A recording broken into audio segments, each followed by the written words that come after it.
A very good afternoon on this rainy Friday. A very warm welcome to all of you on another Dutcham event, another CEO lunch talk. It is a Friday afternoon, it's rainy, but the good news is that we have a long weekend coming up, and we will try to get you smoothly into the weekend with another interesting talk with one of our business leaders of one of the Dutch companies here in Brazil. Now, I'm very happy to introduce a very inspiring business leader of a very interesting company. And I see that Roger is already hidden somewhere behind. Roger, I think you can open your video now and join us. Voila. Great. And you're in the middle of the fruit and the vegetables. Well, yeah, not really in the middle, but I've been there. This is from our store here next door to my office. Super. Now, Roger, a very warm welcome in this session with Dutch. I'm very glad to have you here. Now, I assume that all the people, they know Makro, but for those who don't know, I would like to ask maybe do that to put on a short video and guide us around in one of your stores.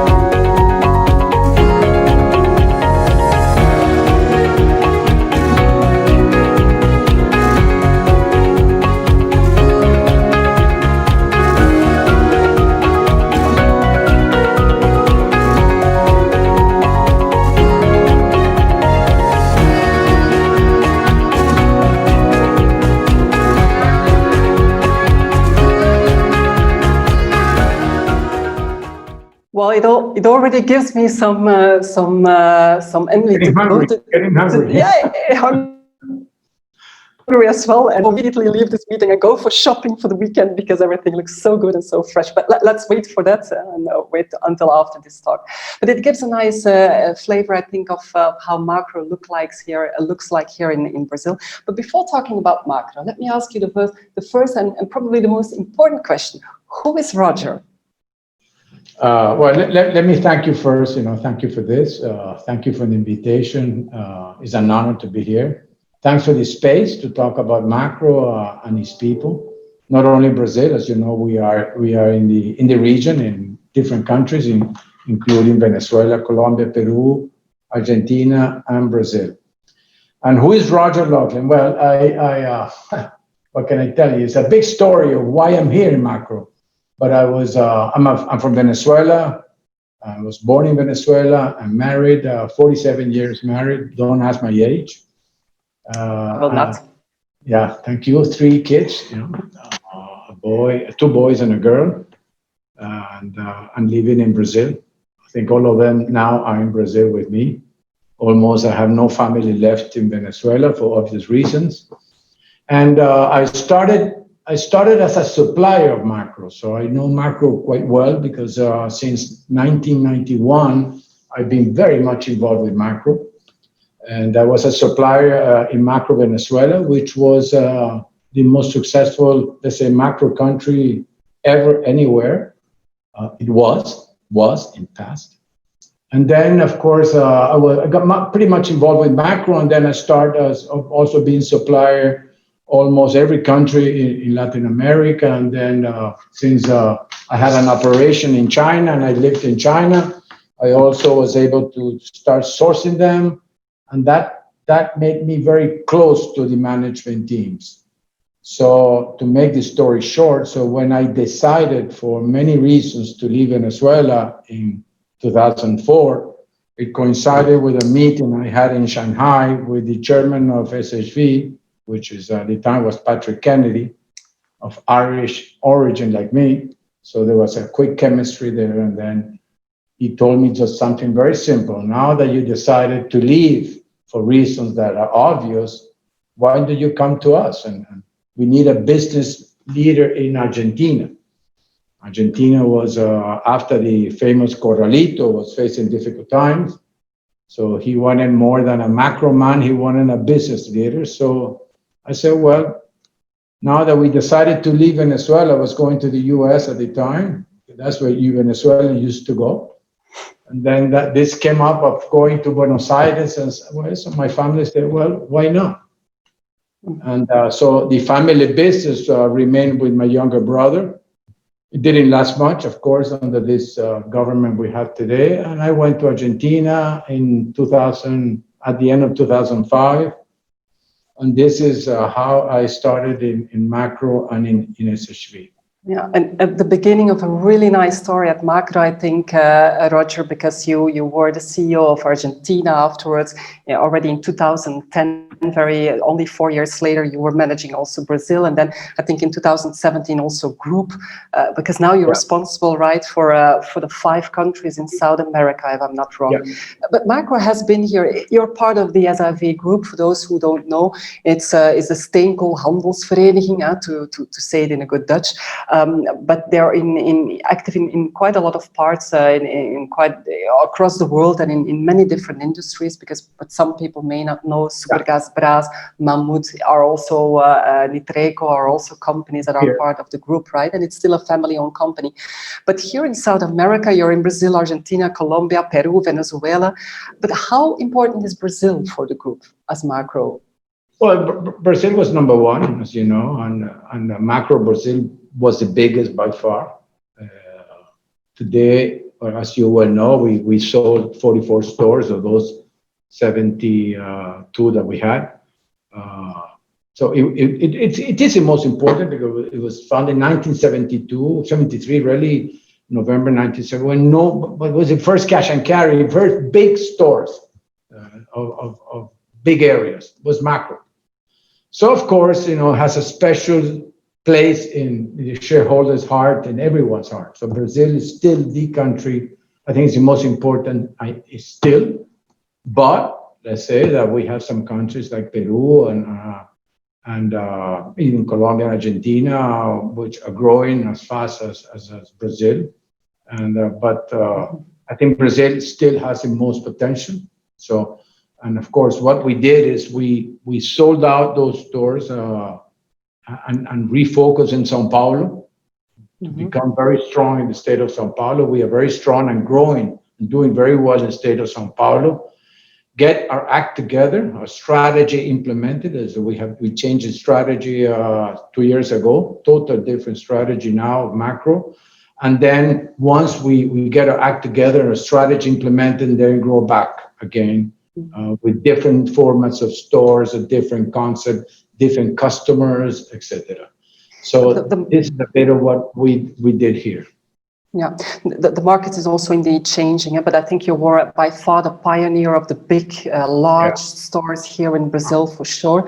And indeed, obviously, we know that you sold a big part of the stores.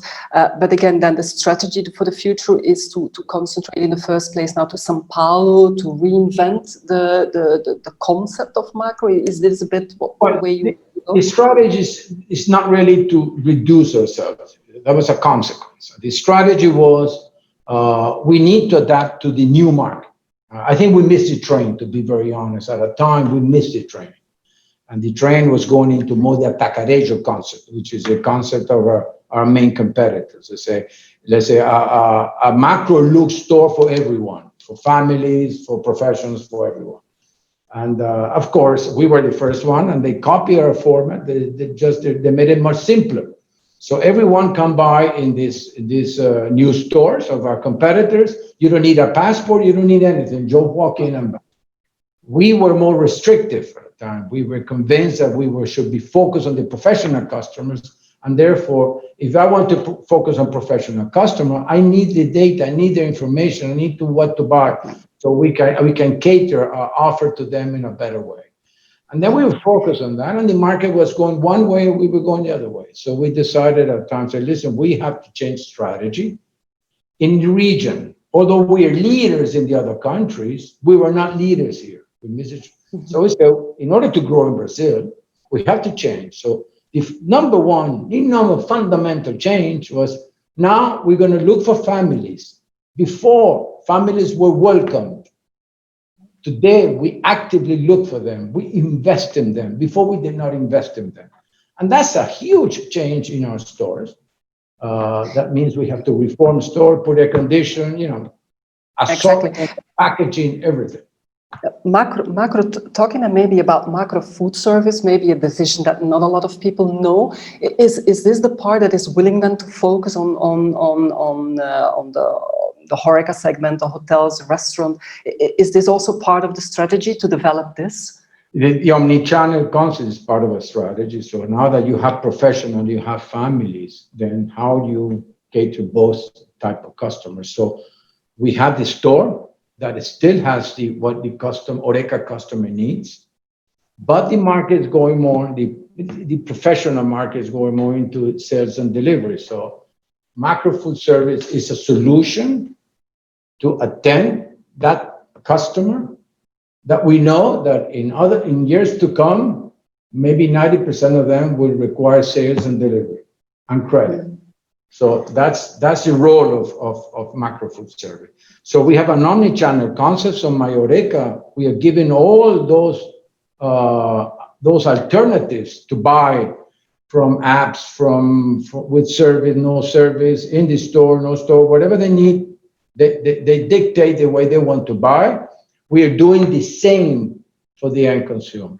So now, for example, we're doing CRM to families. We never did that before, ever. That was a sin. You'll be dismissed from this company if you send something to an end consumer. Today, we want them. We want them in the store, so we actively look for them. Yeah, well, I think that the pandemic already also pushed us a little bit more to this direction as well, I think. And the pandemic accelerated and helped, actually helped us to accelerate implementation, because as we implemented, we noticed that we were being very successful. So today, for example, Makro Brazil is growing almost 50%, double digits. Yeah. Fantastic. Just because indeed, I still remember also Makro at the time in the Netherlands and in Belgium, that was a store that you were going to as a self-employed, as an entrepreneur, was going to this kind of store. The profile here indeed of the consumer, as you said, I mean, you don't need a pass, everybody can enter. How would you describe the consumer that comes today, does his shopping with Makro? Who is this? Today you have three types of customers. You have the families, you see, that are coming to Makro massively, let's say, in the region. They know now they can come in, they are not required to buy with a passport. It's easy to buy in Makro. That's the slogan. You can buy in Makro. Everyone can buy, and it's easy to buy in Makro. So that's, let's say, one type of customers that today represent maybe half of our sales. Then you have your HoReCa customers, those customers that buy, transform what they buy, and they sell end products, restaurants, cafeterias, hotels. That represents about 35% of our customers. And then you have your food retailers, your smaller supermarkets, they buy to resell, distributors, 2 or 3 cashier supermarkets, in the region, and that represents 10 to 15%. Though that market was huge before, it has been reduced today, being replaced more with families. I think, Roger, you have been within Makro for a very long time already, and then in the retail business as well for a very long time. How do you see this evolution of supermarkets? I mean, the consumer, for sure, it's not the same anymore than it was 10 years, even 5 years, and even 1 year ago. How do you see this evolution? What will fundamentally change or is changing in supermarket channel? I think if you would have asked me that, let's say 8 months ago, it was very clear, was cash and carry, if you want value, and proximity stores. Hypermarkets, big stores were gone. I mean, out of the map. Actually, the big hypermarkets chains of Brazil and everywhere were having problems before pandemic. And they were transforming those stores into cash and carry stores. that you see with the competitors over here. They're transforming their hypermarkets into cash and carries. Today, now it's changed. Pandemia gave another more oxygen now to hypermarkets, which in a way was a model, a business model was dying. So today now you see a mix of things. How long it's going to last? No.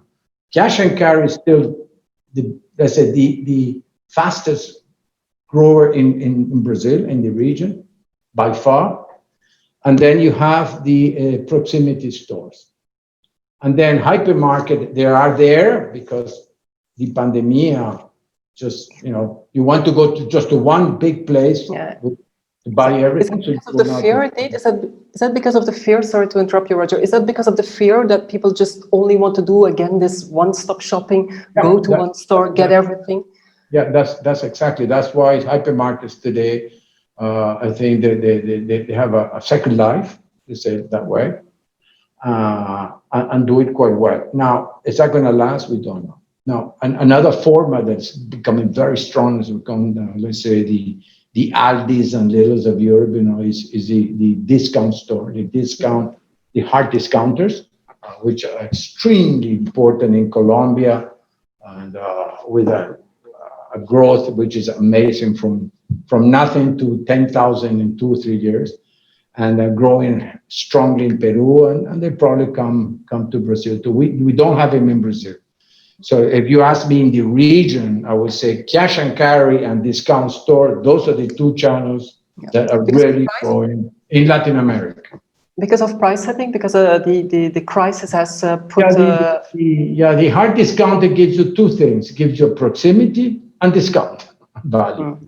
Yeah. Well, what about online? What about online? Because as you already mentioned it briefly, but don't you see that there will be an evolution, that people will shop more online, and that will remain because there is also sort of a comfort linked to that? Definitely, yes, but I think it's more, the fact that today, online represents nothing really in the food industry. But of course, even in the US, if you see online food, you're still a very, very small percentage. We have that. We have it with. You do deliveries, because somebody.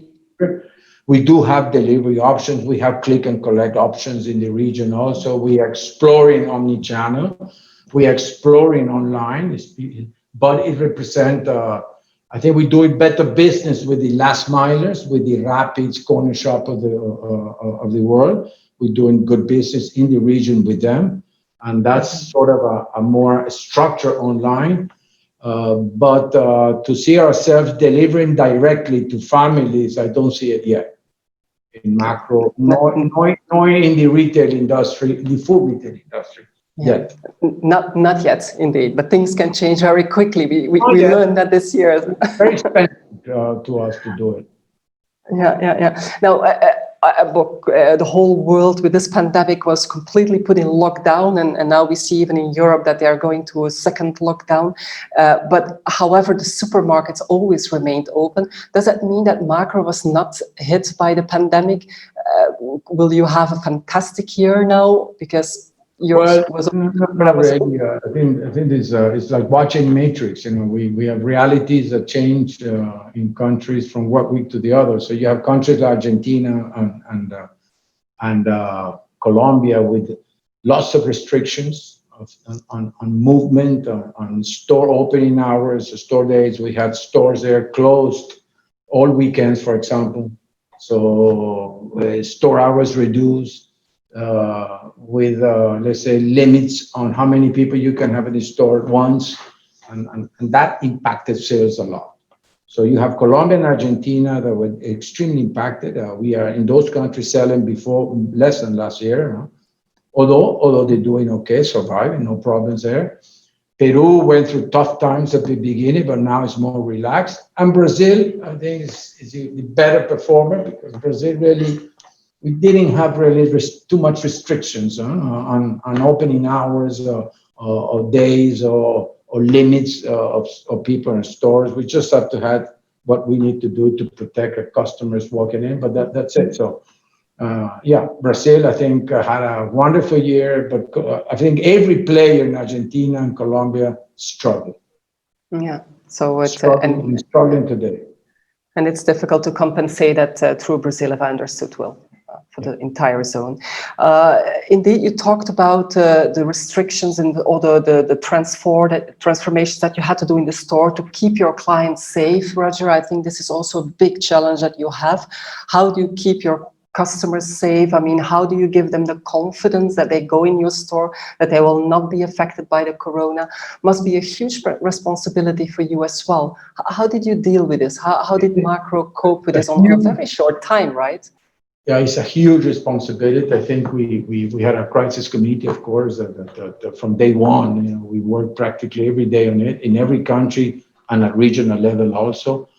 And we were very clear that we have to put everything that we need to do there, whatever investments we need to do, whatever OPEX we have to put into this, that it was allowed to do it. So we have huge expenditures in the region for that. And we're happy that we have done it. I think that's a differentiator.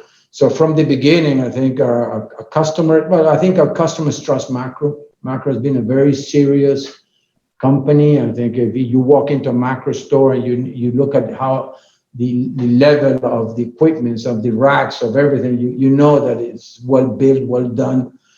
So in that sense, we do have a safe environment. But from day one, we acted to the most extreme of security in every sense. So we had let's say. For our people, we had what we call a teledoctor online in every store. We had nurses. We have protective equipment, the best and that we could have from day one. So all those let's say procedures that you need to have to take care of your people and to take care of your customers were implemented from day one. And we have been recognized for that. Do you think that the way that people will shop in the future, will that change permanently? I think, for example, after 9/11, I mean, everything was put into safety and security on airports, and we got used to this. It became a new normal. Now it's this pandemic that puts a stress on hygiene. Will this remain as well in supermarkets? Will there be a continuous drive for more hygiene? Will this change, you think? I think so. I think what we're doing now we'll probably do forever in that sense. But I don't think it's that dramatic. If you see our stores now, people flocking in like before. And once they're in the store, they behave like they used to behave before. They forget about pandemic and forget about things. So I think we adapt very quickly to changes on conditions. To the bad and to the good, probably. Exactly. So, and I've seen it because I walked the stores. I've been to other countries too, and you realize how quickly they can forget. So it's I think we will have those protective equipment. I think hygiene will be important in Makro, but I don't think the people are ready to really give up maybe the normal lives, right? Yes, so I think people are more wanting to go to normal life.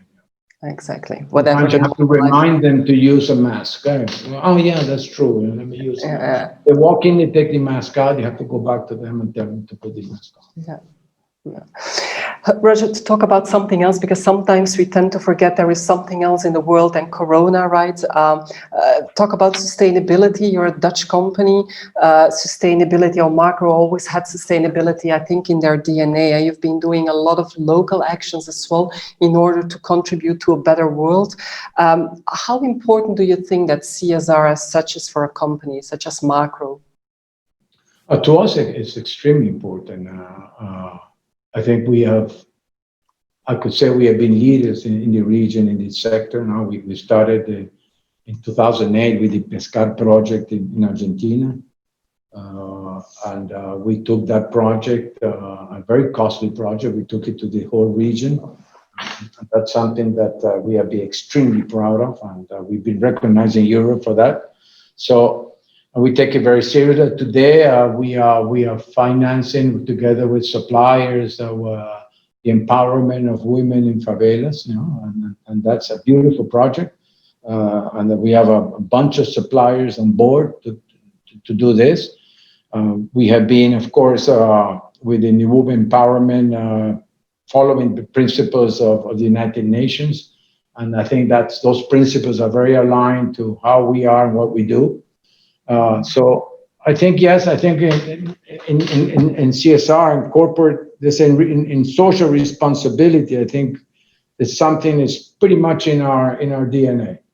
Mm-hmm. We want to make the difference in the life of people. That's our mission. That's what we do, and that's not only our people. Is our customers, is our suppliers. We try to make a difference in their lives, and of course, the communities where we are, and we take that seriously.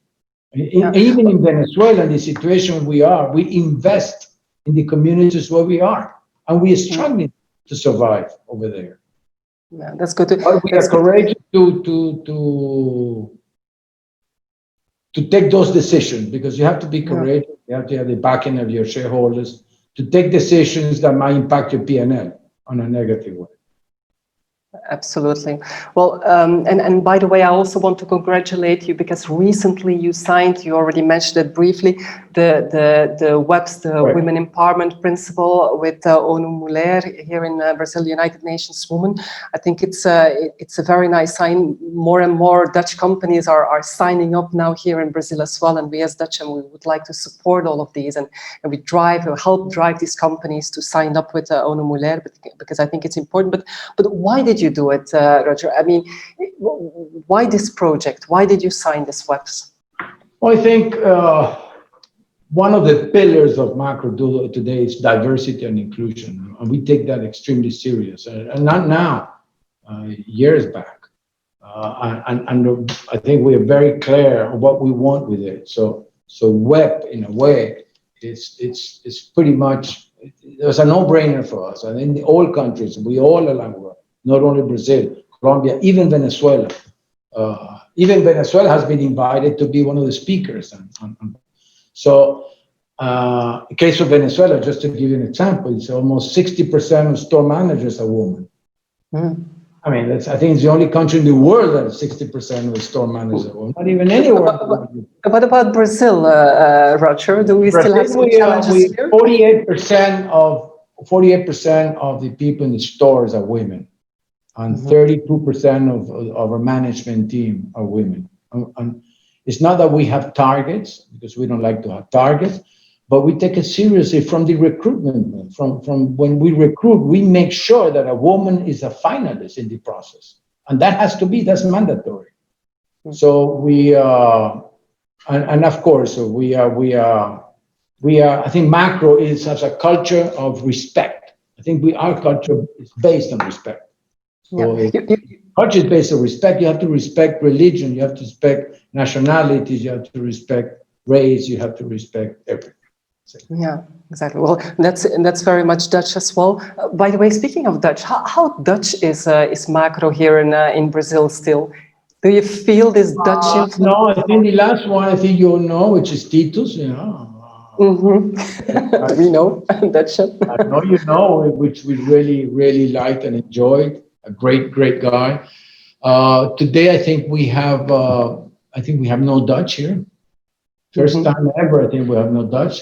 But we missed them, you know. Really, I think we've had some. Do you feel it? Huh? Do you feel it in the culture, not only with the people? Yeah, you cannot avoid it. We talk with the Netherlands. I talk with them every day. I mean, they're very present here. But I think it's a really nice connection we have with them. We are a Dutch company, and we're very proud. Even though I'm not Dutch, I'm very proud working in this company. I think the culture of SHV is a great culture. It's a family-owned business. It's a long-term vision, which is very nice to work in companies that have long-term vision, and you don't depend on the stock market. So we are proud to be Dutch, and so if they could have more Dutch here, no problems with that. I will talk to the ambassador to see if we can arrange that. Yeah, you can do that. Not sure. Now, something else that I thought it was really interesting, Roger, is the internal internship program that you run at Makro. I remember Titus told me a lot about this. It's a project where you have young people getting opportunities, putting them really in a challenging position sometimes, stretch them, take them out of the comfort zone.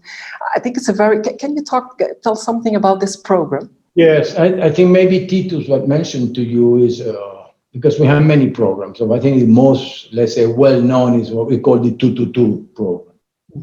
222 is we recruit everywhere, in every country, we recruit top talent. I mean, it has to be top talent. And we offer them 2 experiences, I mean, two countries, 2 operations. So usually they spend 18 months. If let's say we hire someone here, a 222er in Brazil, spends 18 months with us, and then they go 18 months to another operation in another continent. So usually on another business. So they probably go from Makro to SSV Energy, spend a year and a half there, and then they come back to Makro. Once they get back, we have the courage, and sometimes the kids of 30 years, 31 years, we have the courage to give them positions of huge challenges for someone of 30. And that's, again, courage. They have to have courage to do that, and we do that. And that's has had tremendous results because they get extremely well prepared. That forces you to get top talent. So we have a process to recruit that top talent, and has to be top talent. And then they get the experience not only on knowing Makro, but knowing another totally different business in a totally different place and culture, and come back with a much broader mind and much well prepared to face the challenges that we have. I think that's a very well-known program we have. And, exactly. I think this is a nice example maybe for other companies as well, right? To give these challenges to young people. Now, coming back once again and on the crisis, I mean, we know that it's very difficult for you business leaders to guide, to navigate your company through this probably biggest crisis that we ever seen. I mean, in terms of getting the results in the pressure, although you're not, it's still a family-owned company, it's not the same pressure as when you work for a... But I can imagine that pressure, indeed. How do you deal with that? But also dealing with the well-being, the mental well-being of your people. I mean, because it's not only about the results, right? It's also keeping, especially in these times, keeping your people, mentally healthy. How do you do that, Roger? Well, that's number one priority. Honestly, I think there's always pressure on results, of course. I think this year pressure on results have been much, let's say, lighter than other years, because we know we are facing tough times, and we have faced tough times. But the priority is people, and that's pretty much Makro, taking care of people. Of course, we are in a situation of a mixed home office, so how to keep them engaged. Makro, the culture in Makro is very strong. It's something you notice as you walk in. So how to keep that culture going, that glue, that cloud that you're in, how to keep it when in home office. So we have a very, very strong HR department that has done a great job at that. So we keep very much connected with everyone. We have weekly, let's say, encounters or town halls with our people. Fortunately, we're very transparent, so everyone feels comfort and trust that they're being taken care of, and they can really know and realize that they have a safe environment wherever they are, and that we're going to take care of them in their homes or wherever they are. Then they know that. That's something that is part of our culture. So in that sense, I think we have done a good job, and that's why we have a very high engagement, and we have a very high also people engagement by any indicator you want to measure, and it's a reality. So we do a lot, not to extend myself, because I could talk hours of what we do in terms of home office strengthening. And who is taking care of Roger? I like to take care of myself. No, I think everyone here takes care of me. That's a great thing. I've been a long time in Makro, so I know a lot of people here, of course. So they take care of me and my family. Besides, I love what I do, so I don't need. I don't have too many issues there. Yeah, but I heard you're a very sporty guy as well, so probably this helps you as well through a mental challenge, right? I don't know who told you that, but it's true. I always like sports, and that in order to keep your mind yeah, I do whatever time it needs. I do it, and maybe 2 hours a day. I swim, I play tennis, I run, I do a lot of things. Yeah. I think you're very low profile. I think you're more sporty than you want to admit here, but that's maybe for another talk. Probably was people that told you that, no? No, well, I have more contacts inside of Makro. You know, I already transformed into Makro. You have the connections. And especially for you, I put on my red jacket, so just to be aligned with Makro. Now, last question, and then we have, unfortunately, already, because our time is almost up. Last question, maybe as I know you as somebody always very positive, always very dynamic. How would you look at the world after this pandemic? How would you see? Well, probably the 1 billion question: when will all of this stop, and how will the world look like after this pandemic? Do you think? No clue, Peggy. You know, I remember talking to our headquarters 2 months ago, and it was over there. It was totally over. They were in the offices, and fine, and Latin America, they don't know how to take care of themselves, and this and that, and then you have Europe in trouble again, and the Netherlands worse than almost every country there. So you never know. What can happen in any of our countries. You can have a second. Fortunately, we're going into summer, and that could help. But I'm very positive about Makro in the future. I